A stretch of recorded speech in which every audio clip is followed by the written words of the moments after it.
I kind of felt like I needed to pray every time I finished reading like a chapter. I felt like, oh my gosh, I need to pray. It was just weird. And I'm from Africa, spirits and these things, they just, we don't play with that kind of stuff.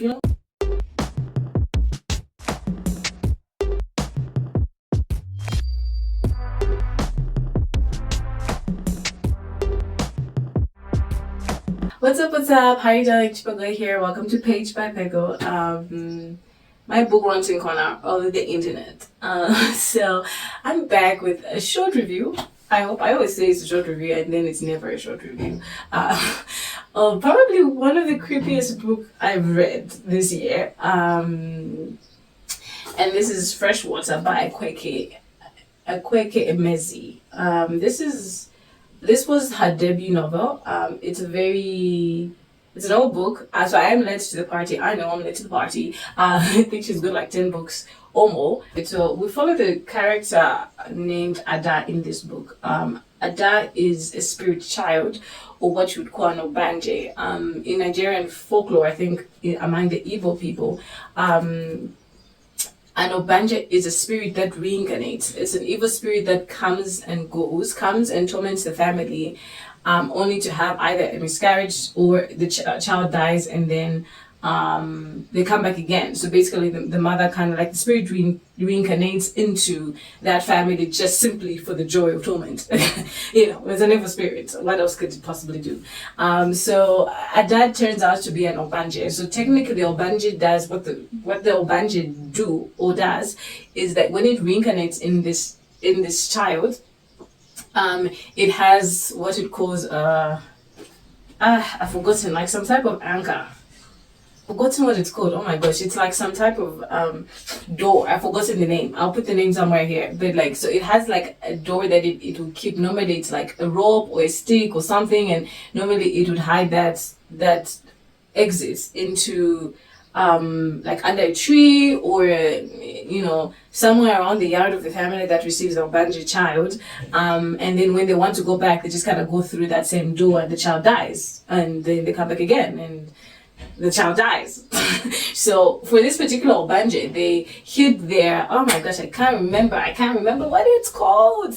They hid the door thingy into like her bones and her skin, almost like weaved themselves into the character Ada. And so the story is told from the perspective of the Obanje. You do have moments of Ada, the character, the Obanje child, the spirit child, come into the scene, and you kind of hear the story from her perspective. But generally, most of the story is told via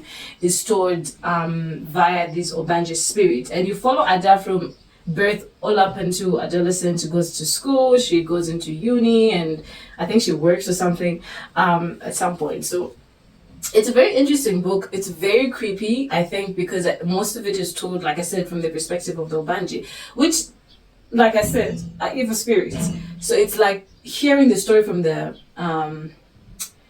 villain's perspective, and not in the way that you're meant to hate the villain, in a way that's sort of meant to make you understand the villain, possibly even be on the villain's side. And so the spirit and Ada are almost two distinct characters. Like they're so clear when you're reading the book, you can tell when the spirit kicks in and when it's Ada. And the story is told from a pluralistic perspective.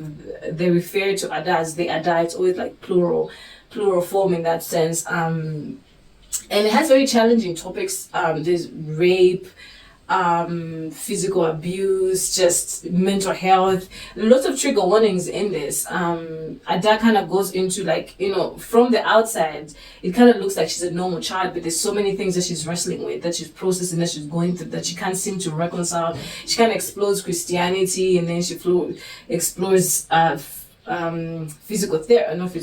psychiatry, to channel like, is she crazy, is she mad, and then eventually she kind of settles on African tradition, in that sense that she then realizes that she's an Obanje.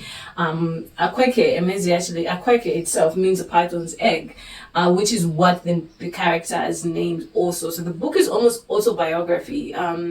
It's almost, you'd be tempted to think that it's magic realism or some sort of alternative world, but it seems like the author wrote it in the sense in a way to tell her own story using a different character.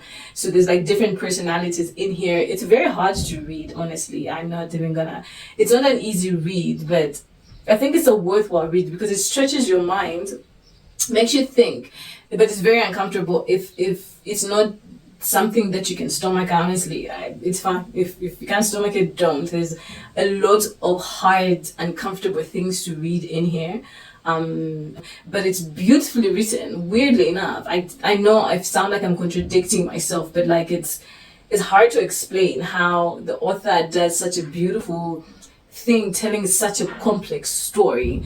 I struggled with it a lot also because in the aspects that she almost represents Christ, I myself being a Christian, I think she does a very good job at showing how much empathy Christ has for the character, because at that kind of, like I said, she kind of wrestles between going to Christianity and therapy, and maybe she thinks she's got multiple personality disorder, and then she thinks like she's going crazy, trying to commit suicide, all of these things. I liked how she portrayed Christ as a very loving being, but I didn't like how passive Jesus was represented in that sense. It's her story, that's how she saw it, but it just made me really sad to sort of see that the narrative and how Christ was represented was so passive, I guess. Just like he was just watching on the other side. But I like how consistently he was present in Ada's life from her perspective, even though it was just like an unhealthy view, I think, of Jesus in that sense.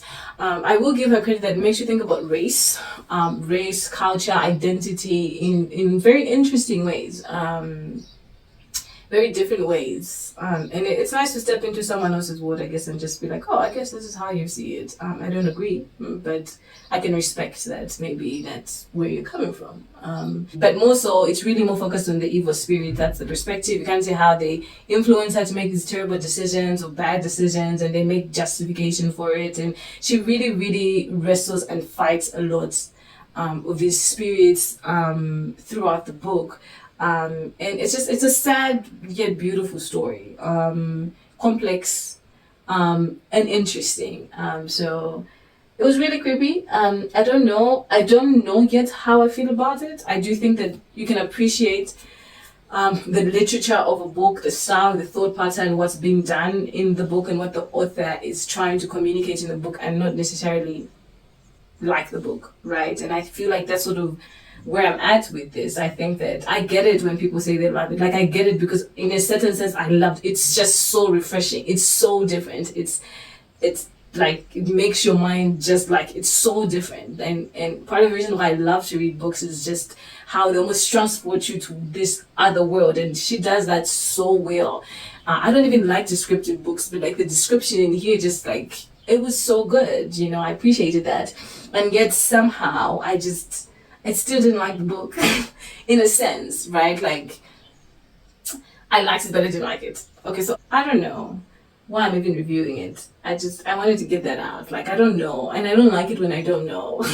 I want to know. I want to be like, oh my gosh, it's the best book in the world. Read it. Or, oh my gosh, I hate it. Get rid of it. But I don't know. But I appreciate she's gifted, absolutely gifted. I think literature is creative space to bend and change the rules, and I think she does that very well, and I can give her credit for that. But other than that, I'm kind of torn in between the two, and I don't like snakes. Snakes terrify me, and like the spirit in here is like a python, so like, it's just creepy. I'll give it like a 3 out of 5. I think 3 out of 5 or 2.5 out of 5. 3 out of 5 for just the brilliance of coming up with such a complicated idea, and just making you feel. I think that if somebody can touch your soul and heart through ink without you being there to hear the intonation, to see that facial expression, and you still be able to understand and feel every single pain and anguish and anger and frustration and possession of the character, I think they've done a good job. It was creepy. I kind of felt like I needed to pray every time I finished reading like a chapter. I felt like, oh my gosh, I need to pray. It was just weird. And I'm from Africa, the spirits and these things, they just, we don't play with that kind of stuff. It's not just like, yeah, these things are real. So I was just like, calm down, just calm down a little bit. So it was creepy. But it was creepy in an interesting way. So But kudos to her, honestly, for allowing us to step into her world. I do think that if you're not very solid on your faith, if you're a Christian, I don't think that this book is for you. You might just figure out what you believe first before you come here. But if you're gonna read this book, let me know. If you've read the book, let me know what your thoughts are. And if you haven't, and you plan to, let me know how you find it. So yeah, that's that from me. Thanks for sticking to the very end and for watching the video. Bye.